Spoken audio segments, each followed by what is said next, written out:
Good morning, everybody, and welcome to our webinar this morning.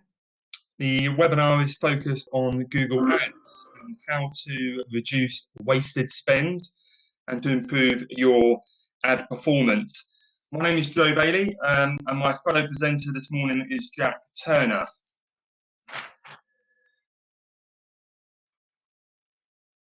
So, as I said, my name is Joe Bailey, and I'm the founder of Generate UK.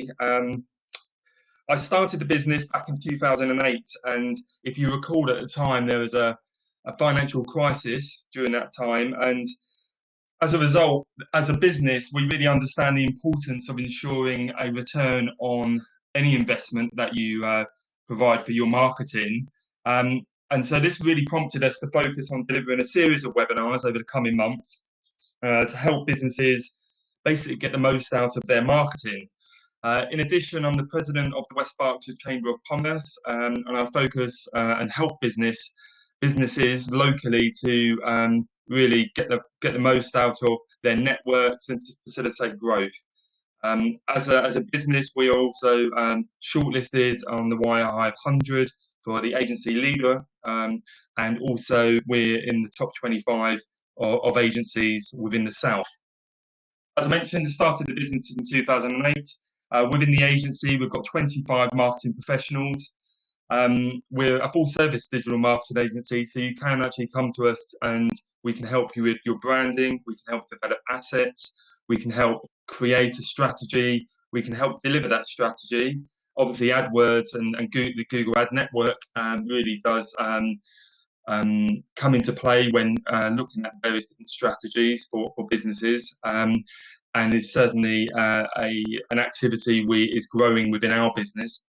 In addition to that, in 2018, we're always focused on looking at creating USPs for our business, which most businesses do try to do. We felt that communications and service, certainly within our industry, sometimes is let down, and as a result, we looked at gaining an accreditation, and we found the Customer Service Excellence Accreditation, which is a national recognised accreditation, which we were awarded in 2018, and we're the only UK agency to hold that accreditation.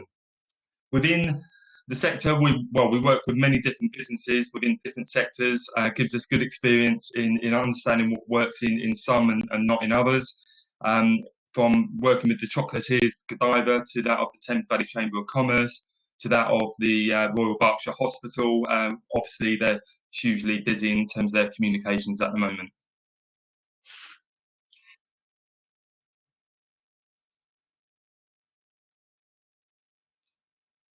And hi everyone, I'm co-presenting with Joe today. My name is Jack and I'm the PPC specialist for Generate UK.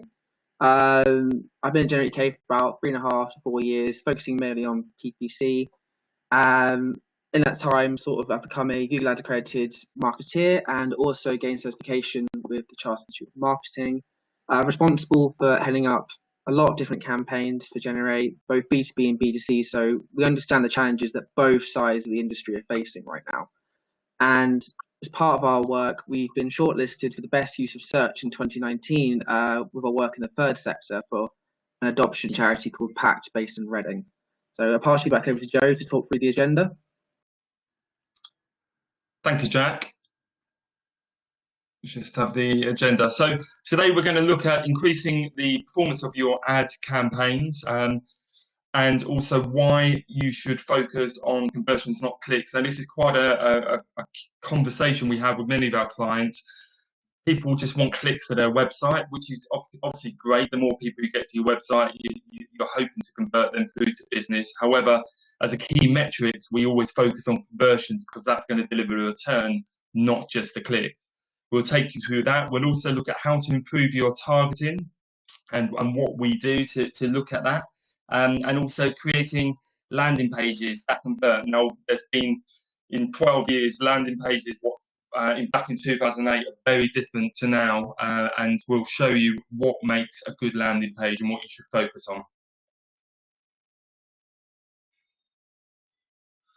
At the end, if you've got any questions, there is a Q&A button up in the top left-hand corner of your screen. So if you feel we haven't covered anything or want to ask a question during the webinar, please feel free to use that tab, and we'll try to answer as many questions at the end of the presentation. So obviously we're living in very uncertain times at the moment, and we're all sort of living and running businesses from home. Budgets are being stretched left, right and centre, and obviously based on your business, based on your sector, the product services that you're offering, every business is different. So we appreciate that not everybody can afford to spend on marketing, but we basically advise if you have still got budget to spend on marketing, this is a good time to spend it. Unfortunately, what we're reading in sources of information through Marketing Week here is 86% of marketers are delaying or reviewing their campaigns. 90% of marketers say that their budget commitments have been delayed or are under review. And unfortunately, 62% of marketers are forced to change their marketing strategy, which isn't really surprising in these times. However, what we find, if people are willing to carry on investing, then because your competitors are currently looking to reduce their spend, brands that are underspending will see a drop in market share, and obviously it represents a strong opportunity to increase or maintain your share of voice, which will ultimately increase your market share. And the graph on the right shows that it's come from the Institute of Practitioners in Advertising. Now, again, every sector is different and every sort of product and service is different, but in the research that we have done, and obviously this is sourced via Nielsen, if you do and can deliver the right strategy around your ad spend, if you spend £1, you can hopefully see a good return, and on average £2.87 on return for every pound spent.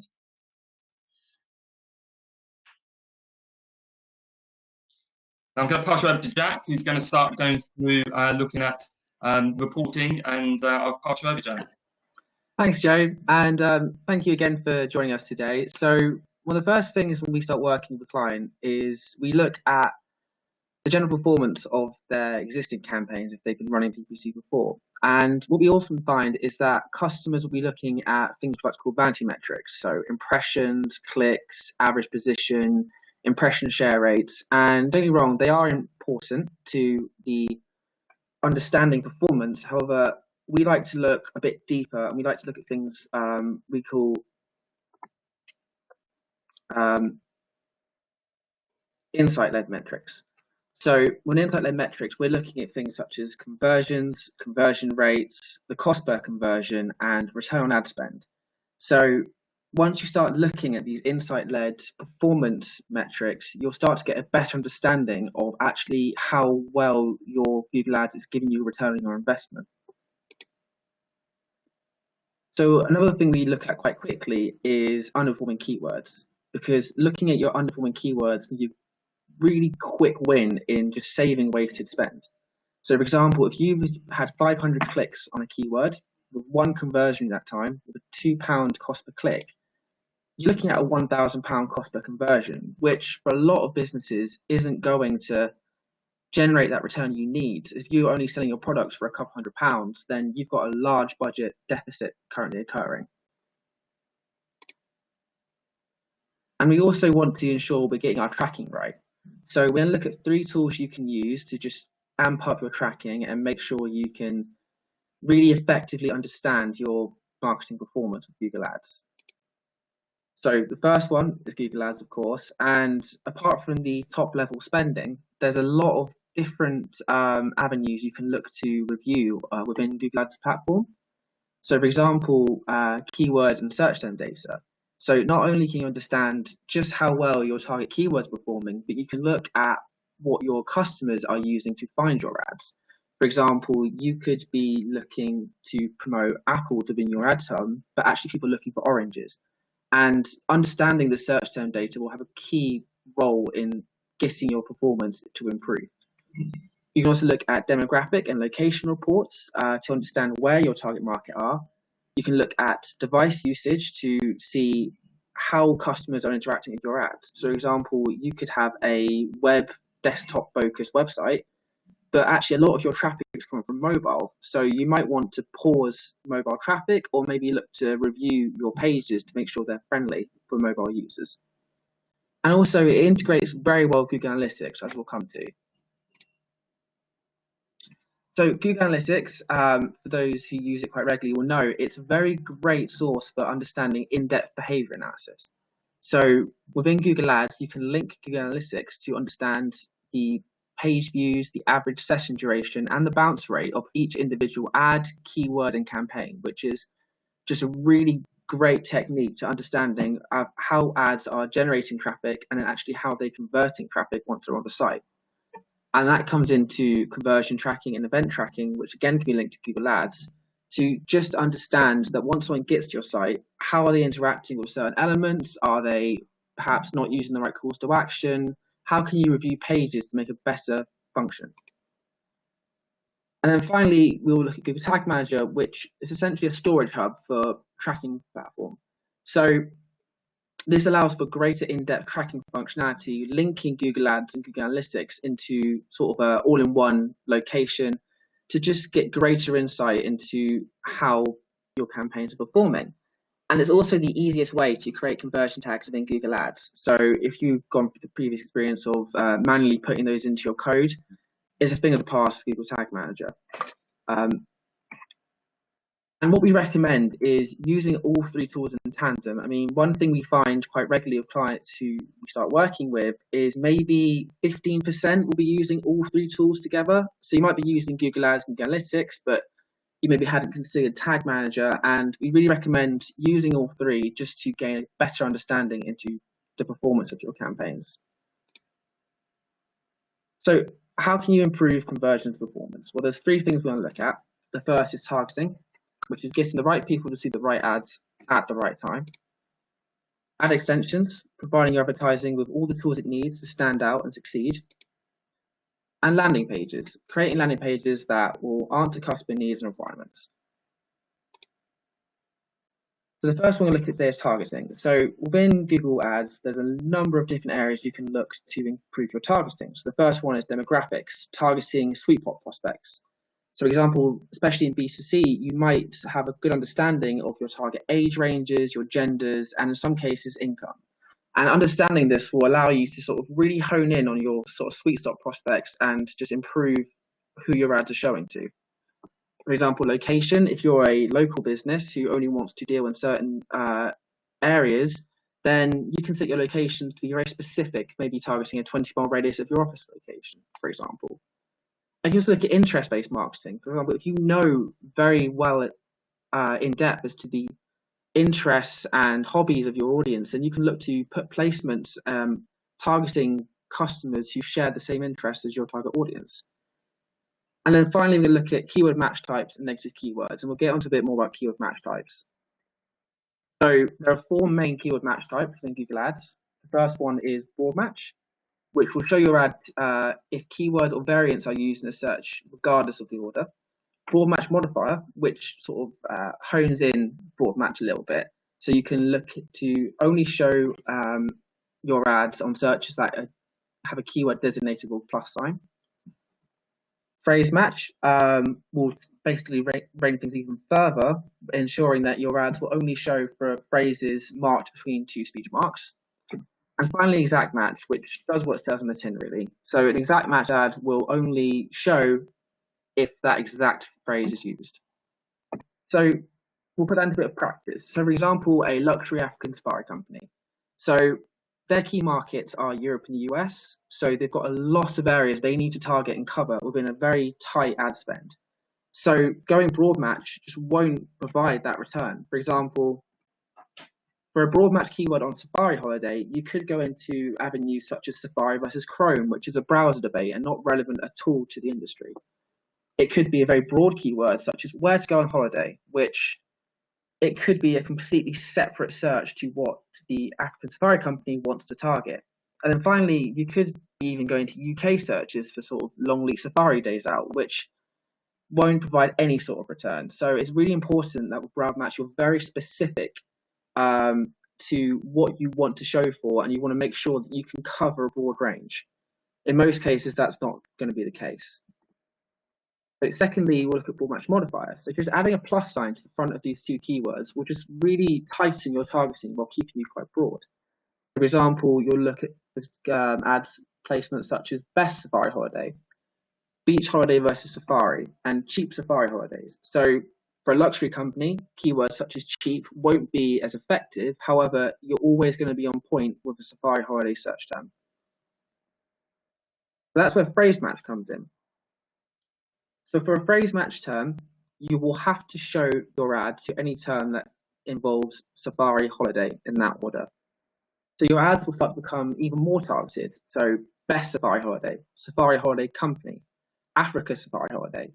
All of these are really relevant towards your target searches, and we always recommend in most cases that phrase match is where you go to ensure you're not wasting your ad spend. You're really controlling what you're showing for. And then finally, to be even more specific, exact match, that's what it says on the tin. If you want to show for just a certain term, use exact match. But where keyword match types are really important in deciding what your ads will show for, it's also really important to make sure you're knowing what your ads aren't showing for. So within those keywords that we looked at previously, negative keywords can be used to ensure you're not going to show for any browser debates, for any irrelevant industries, for any irrelevant locations. And we always recommend using negative keywords where you can to make sure you're really on top of where your ads are showing and where they're not showing.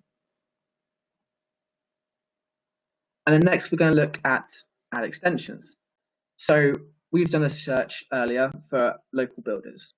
And within that, 2 ads have come up, both showing really great examples of how ad extensions can really bolster your ad placements. So example, ratedpeople.com. They're using a number of different ad extensions, and their ad really stands out at the top of search. So the first they're using is a call out extension. So why your business? What makes your business better than Skyloss? And to Rated People, it's their genuine ratings and reviews, over 50,000 tradespeople, and an instant quote. They're using structured snippets to really detail their offering, so they can provide general building work, home improvement, and house extensions. And they're also using reviews. So they've got 4.8 out of 5 stars on Google reviews, which is excellent. And they really want to shout about that, and it really stands out in their ad. And then finally, they're using site links to show other key pages that someone might want to search for from that term. So builders, join today. Do you need conservatory help? Home improvement help? Learn more about us. And then one thing that they're not using, which Skyloss are, is a call extension. So call extensions put your phone number, directly onto your ad. And it can be a really great way to speed up the conversion process, especially for a term such as local builder, where you may be more inclined to pick up the phone and have a call rather than browse through an ad placement. And then some other ones that you can potentially look at, which aren't featured on here, are lead gen forms, which are a mobile-based form, which allows you to get in touch directly from an ad. So, for example, you could place a free guide or a help sheet onto your ad and say, download our help sheet. And someone can quickly send their details to you without even reaching your website. Like I said, this is only for mobile, but I imagine at some point this will start to get broadened out into more areas. And then finally, location. For a term such as local builder, you want to show your locality. So having your address could be a really great way of just adding even more standout to your ads. And finally, once someone's reached your ad, your website, you need to ensure that your landing page is really well built to ensure that they stay. So a bit like a trampoline cage, a landing page is a great way of keeping people on your website. It's your first introduction for a potential customer to your business. So you really need to make sure you're conveying who you are, what you do, and how you can help. And if you don't do this, well, then people will simply just bounce off. So how can you make landing pages that convert?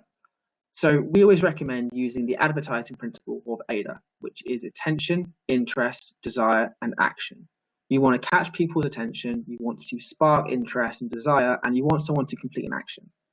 So you always want to make sure on a landing page you're using calls to action at every point. Whatever you want someone's next step to be, you need to tell them explicitly. You need to keep it simple, and you need to ensure your page is clean and easy to read. And a great example of this is Unbounce, who are a landing page provider. So within their landing page, you can clearly see attention is drawn to their title. Get more conversions with Unbounce landing pages. This is a great headline because it tells you what you're going to get, who you're going to get it from, and it's a really great result. Secondly, they're bolstering this with calls to action placements such as preview your builder, start your free trial, and also show me more in the bottom. So there are 3 calls to action, 3 different journeys that the customer can take. And also it's a white background, there's not a lot of text, it's very easy to read, and it gets to the point. So this is a perfect landing page, and we always recommend keeping it clean and really simple when building pages. So how can you build a page? Well, there's 2 options you can take. The first one is to go down the custom route and to work within your current website. So this can be a great method for ensuring design consistency and functionality. However, for a lot of businesses, this is not going to be a feasible option if you're creating multiple pages, because you're going to be spending quite a lot of money with designers and developers to ensure a succinct page and also a well-functioning page. And however, a landing page builder could be a better alternative. So there's a number of different landing page builders out there: Unbounce, Leadpages, Instapages, Webflow, and all of them do the same job. They create an easy-to-build landing page experience that will convert your customers. And they're available at every budget range. So we really recommend, if you're not using a sort of landing page currently, to consider maybe using a builder to replicate the feel of your website without having to spend a lot of money designing and developing that page. So that's sort of the end of my time sort of saying how you can help and how you can improve your targeting. I'm going to pass back over to Joe to talk about an exciting offer we're providing to everyone in attendance today.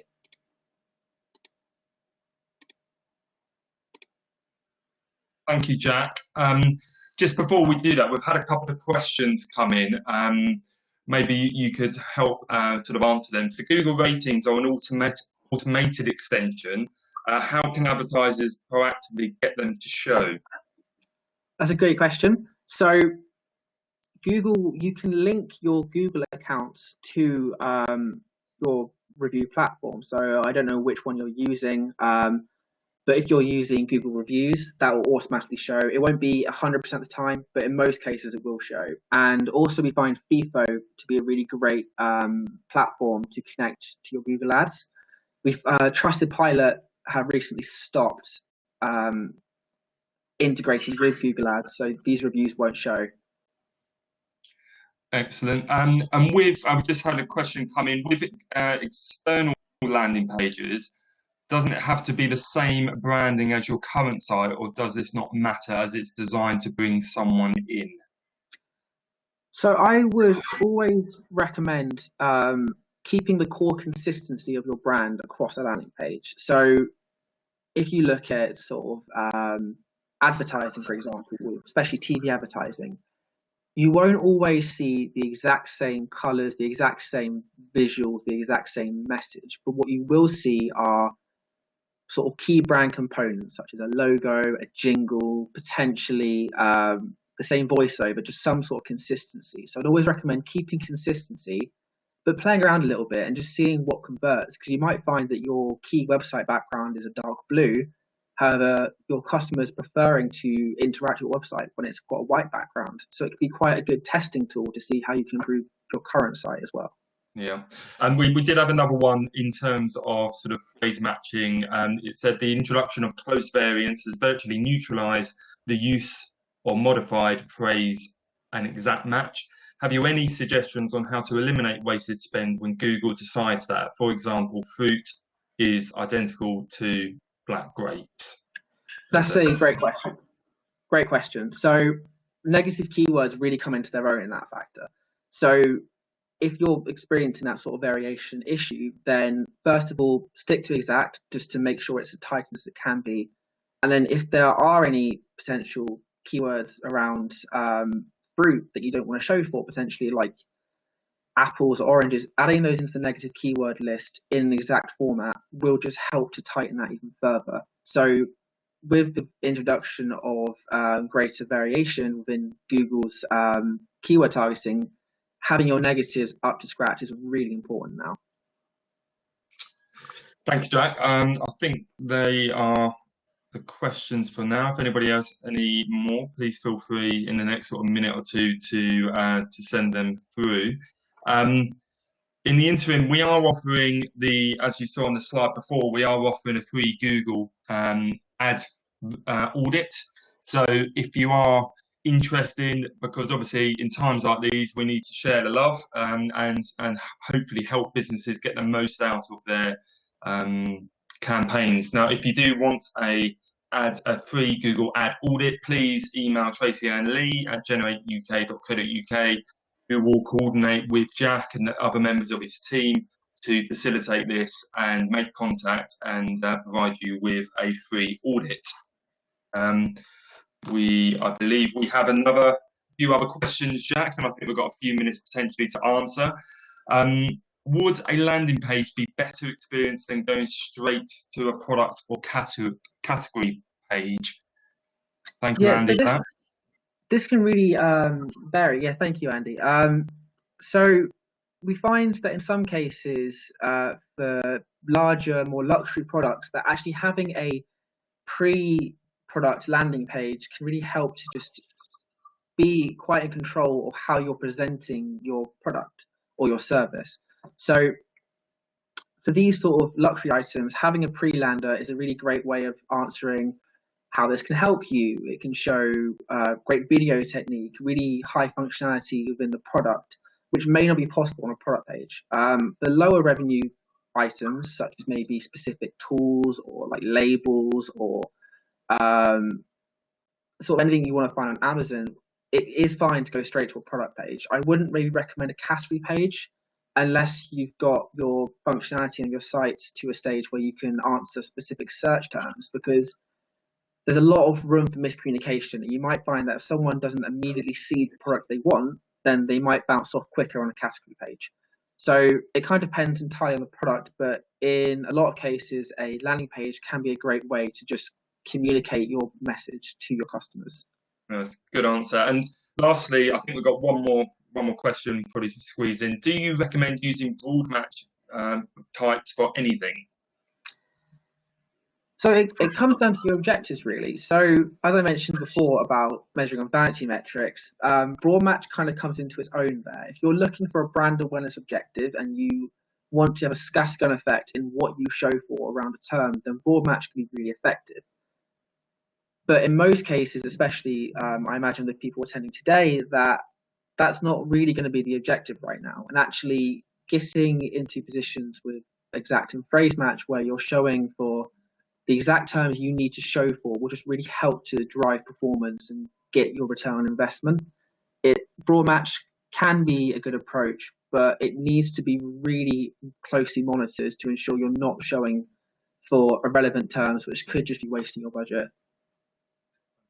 Thank you, Jack. I think that sort of concludes. If anybody does have any more questions following the webinar, feel free to post them over to Tracy-Ann, and we will do our best to answer them as soon as we can. Other than that, we'd like to thank you all for attending this morning, and we really hope that you found it of use and you can put some of the practice in place for your campaigns. And as I said, please feel free to ask us for that audit should you wish to. So from Jack and myself, thank you very much, and thank you from Generate UK.